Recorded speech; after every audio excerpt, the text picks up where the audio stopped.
Just a question about the nickel battle. How do you, what are all the thought processes that go in for you when you're trying to figure out exactly how to find someone to fit that role? Right. To me, I think that position here, if you look at them, you had one of the best DBs probably ever to come through here. Now that's at the Commanders right now. Mikey played it. You had Dax Hill play it.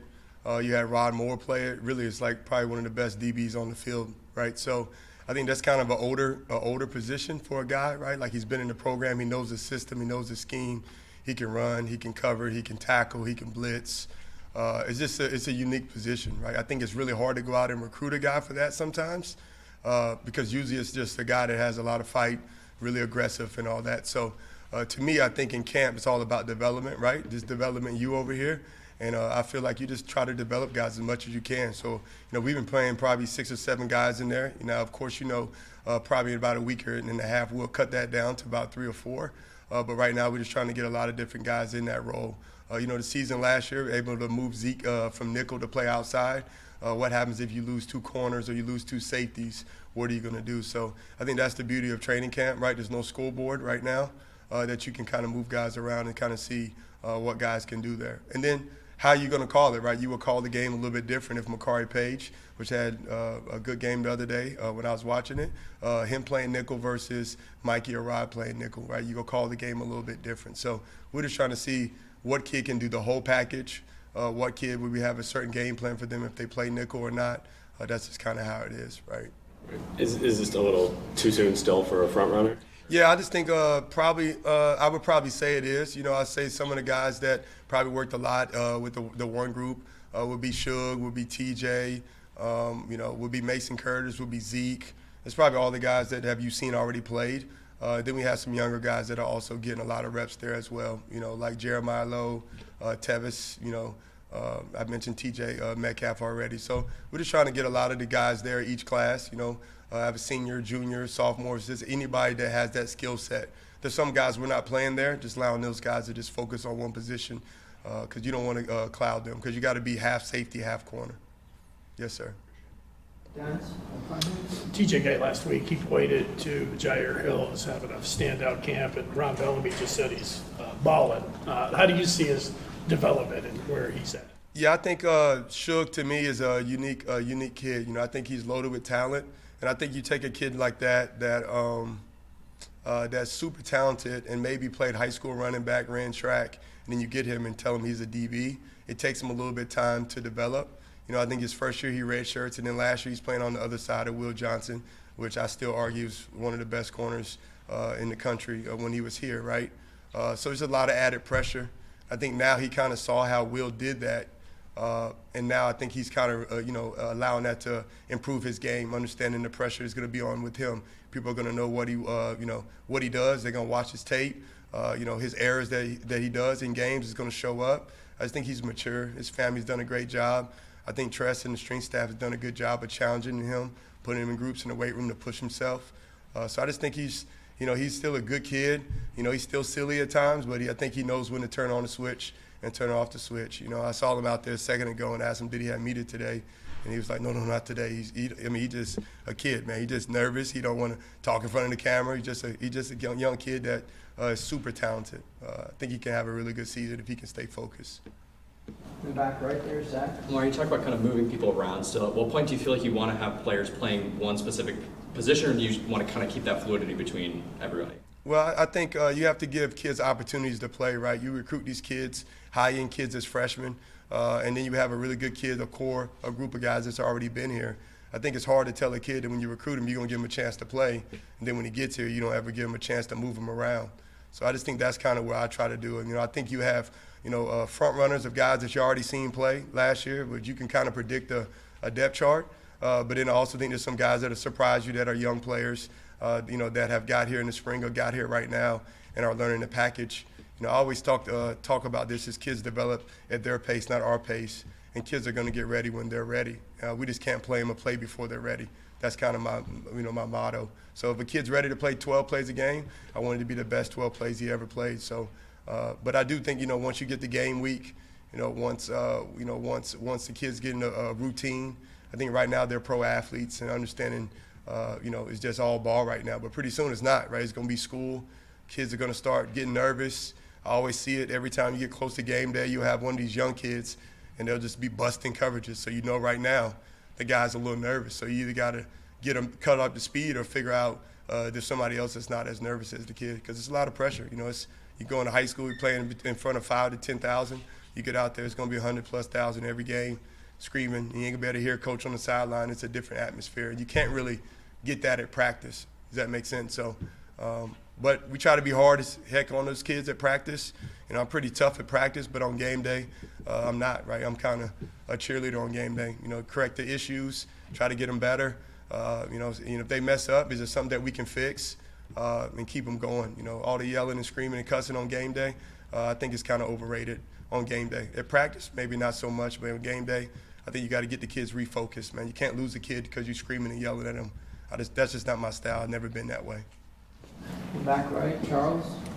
How has Mason grown over the last year, and what do you hope to see out of him this year? Yeah, I think Mason's a unique kid, right? So I think, Wink has done a lot of different things with a lot of different positions. So you got a kid that's 6'4 plus, 200 and probably 10 pounds, something like that. Played high school outside linebacker, played receiver, came here, played outside linebacker, played receiver.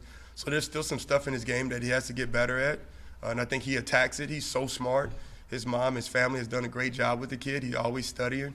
I just think it's just playing. He's got to get out there and play the game. You only get good at football by playing more. So, he's been a guy, as y'all know, is playing nickel and high safety for us as well. And I think it's just going to be something where we can move him around. But I think he has a high ceiling. I think he could be a leadership role.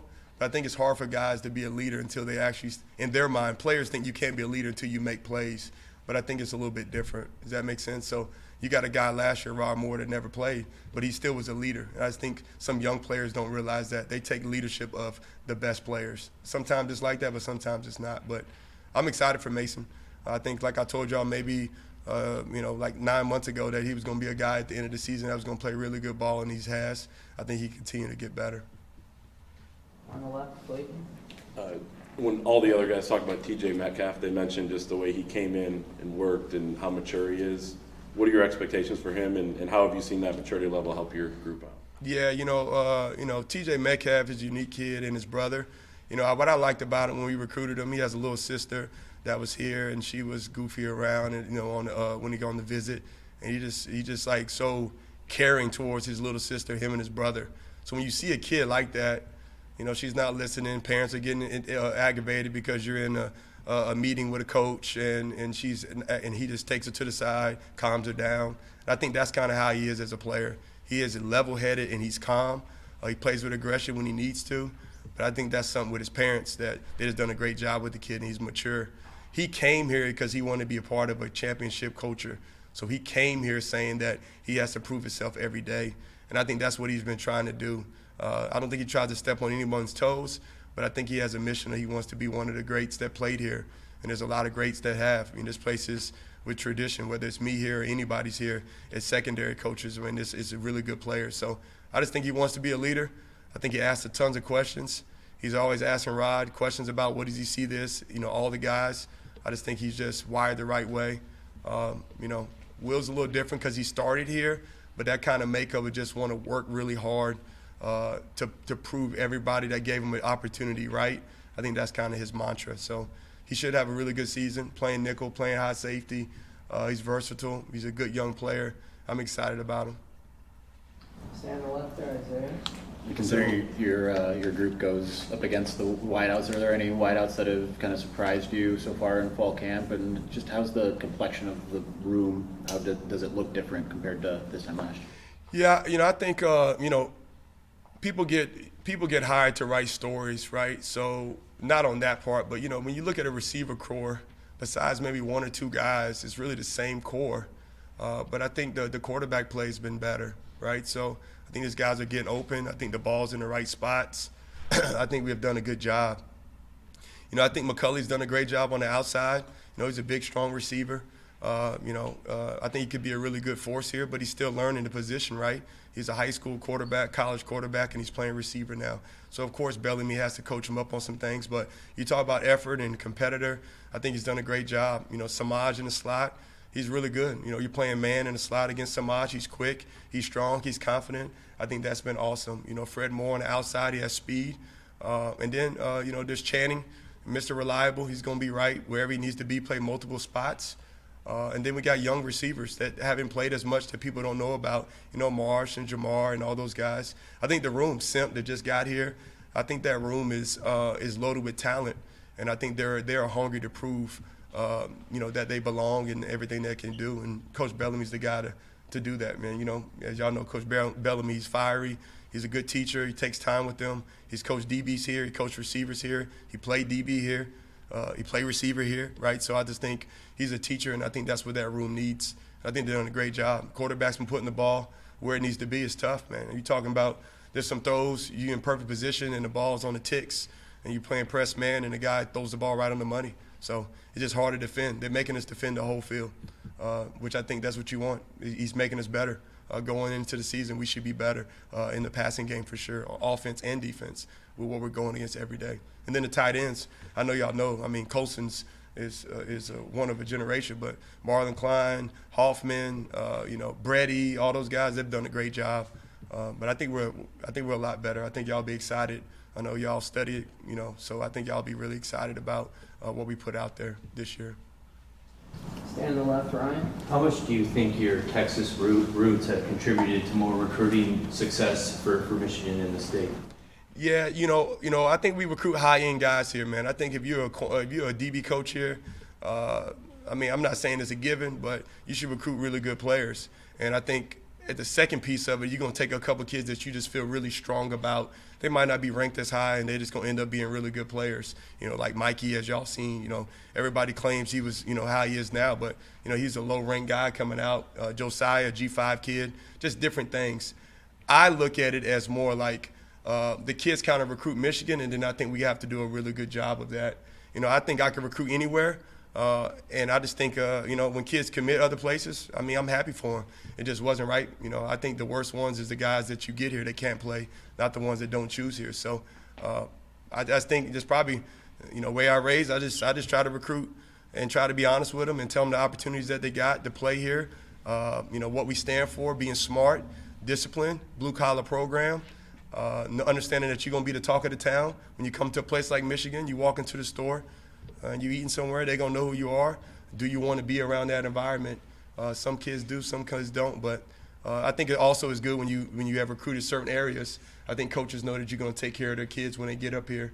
And I think when they come up here as coaches and they see how loving Coach Moore is and our staff is, they understand that their kids are going to get taken care of. But yeah, I do think it's good to, if you want to recruit nationally, I think you have to have some coaches in certain areas of the country so coaches can say, oh, yeah, I remember him when he used to recruit my kid here. I do think that helps, and I think you're spot on. I think we have done a good job of just having different coaches from all over the country here at Michigan so we can recruit nationally, so we can have a top 10 class year in and year out, hopefully. And you mentioned TJ's versatility. Was that something that was evident on tape at Arkansas or something that evolved and developed well since he's been at Michigan? Well, I think on tape you saw a guy that was very productive. He was in and out of the alignment, the starting lineup there. I just seen his leadership and willing to grow, willing to push himself, willing to challenge himself. I think those are the type of guys that are leaders, and I think that's what kind of where that Rod Moore's best trait is that, right? So, I just think that's kind of where I saw a kid that's hungry to learn, hungry to grow, hungry to put himself out there and mess up and be okay with the result. I think that's what good football players do. They take chances. So I just think he's just trying to prove himself. Like, he's a walk-on at Michigan. Nothing wrong with walk-ons, but he's a walk-on trying to earn his right every day. And that's how he comes to practice. Like, he won't miss a practice. He had a root canal. I'm not trying to talk about medical, but he wanted to go in so bad. He had a root canal. He was like begging me to go in there and practice. I'm like, man, you can't go in today. So, but that's who he is. So he tried to find his way in there. I had to take him out. But I love TJ. I got 5 people in the queue here. I'm going to try and go through all of them before we get Coach Atticus. I'm going to start on the right. Aaron? Zeke Berry is a guy you guys moved around quite a bit last year, somewhat out of necessity. What's the plan for him this fall? Yeah, I think it's the same plan. I think Zeke's playing inside and outside right now. Every day at practice, those guys get nickel reps and outside, so it's a lot of time with script and practices, periods, and all that stuff. But that's our kind of plan for Zeke, just to move him around. And I think that's why you see guys from here, like Dax Hill, he played outside corner, he plays high safety, and he plays nickel in the NFL. So I want our players, if they ever get to a East-West Shrine game, they ever get to the Senior Bowl, and they ask, hey, man, we have some guys injured, would you mind playing safety? They're like, oh, yeah, I can do it. I think that's kind of what I want to do. I want to be known for development, and I think that's what this programming is. So I think I don't want to put kids in one box. You just do one thing all the time, only certain teams like you because you only do this. My job is to make the NFL figure it out, what he can and cannot do, not just give it to him. So our plan this year for Zeke is to move him around, depending on the game plan, and kind of see where it goes. But he's been doing a good job pushing through with adversity. I think the kid's unique because he didn't play as much until last year. And I think you never know how a season is with your body until you actually play, knowing what the preparation is. So a coach can tell you, hey, man, it's going to be a long season. It's a long season, like an NFL season. Them guys that go from here, they go to the NFL, and they got preseason, then they make it to the playoffs, the Super Bowl. Those are long years. So we just try to tell our guys this takes the preparation, the PRN that we talk about, and that's something Zeke and any new player that's starting, that's something that they got to work through. Because they believe you and they listen, but you never know until you get there. Left, Alejandro. LaMar, you've mentioned Rod a few times. First of all, how's he doing? And second, how do you game plan for a player who mentally, leadership-wise, is maybe one of one, but you're not fully sure what he might be able to do physically? Yeah, I think Rod will be fine. I think when you're wired that way, he's going to figure it out. He's moving around, doing good things at practice, communicating, making the checks and stuff like that. I just think you owe it to a kid that's done everything right while he's been here, just made a lot of proud, a lot of wins, iconic player here, right? And he still has another year. I just think you guys got to do right by him, right? Whether as a coach you want him out there so bad to run out there to be the first starter in the first game or not, or however that works for the kid, I just think that's kind of up to him and his team here. We got the best medical staff in the country here in Michigan. That's something that's unique here. I think they have a good plan for him, and he's progressing really well and flying. He's doing a really good job. So I'm excited about him, and he's really fired up about playing this fall. On the right, Austin. Jaden Mangum, how have you seen him come along in camp? Do you see him as one of those guys in the mix? Oh, absolutely. I love Jaden Mangum. I think it's unique, man. I think there's a story within a story with him, right? You leave your rival, and you get here, and you get hurt, and you don't play, and you redshirt. So people are like, why? What happened, right? So, he had an injury, man. That's part of life. He had some adversity, and I think it made him grow. He's been a great surprise. I'm a big fan of him, and he's going to definitely be helping us week one, first quarter, playing, and he's going to be a real guy for us. I think he has some range. I tell him he's got to get back to his all Big Ten type player. He had that. He did it at the other school. So I think that's something where I'm really excited about. But he's done a great job. He's going to be out there playing, and he's in the mix. And we roll a lot of guys with the ones and twos, and he's been going with the ones and twos. So I'm excited about him. That's a great question. Dennis. LaMar, you mentioned about sometimes freshmen, they play in front of 10,000. It's a different story, obviously, playing in front of 100. What's your perspective with Underwood and just what you've seen from him and his maturity at 17 years old right now? Yeah, I think there's a couple things, right? I still think he still has to grow, and he has to continue to do that and do it with live bullets. But you talk about a maturity for a kid that's always in the media, that's always getting everybody, just everything he does, everybody's looking through a fine comb with that kid. And I think the kid has handled it like a pro. I think he's super talented. There's a reason why he's the #1 player in the country, right? Like my little son, kids can know that when they watch him play, he's a good football player. But I just think he's taking command, and all those quarterbacks this camp has done a really good job. And I think Bryce has done a great job of just being a leader. And he has a personality when he walks into a room. You want to know who that guy is, not just because of his stature, but just his personality, smiling, competitor, competes, but I think he has, he's special. So I would definitely say that. But, as y'all know, he's still a young player. He hasn't done it on Saturdays yet. So I think we got to give him some grace and some time. But I think everybody here and our families, and they have done a great job. His family especially have done a great job with mentoring and molding that kid to where he's at right now. But he's mature beyond his years for a young kid like that. But still has fun. That's the thing that's crazy. He can flip the switch. A lot of guys don't know how to do that.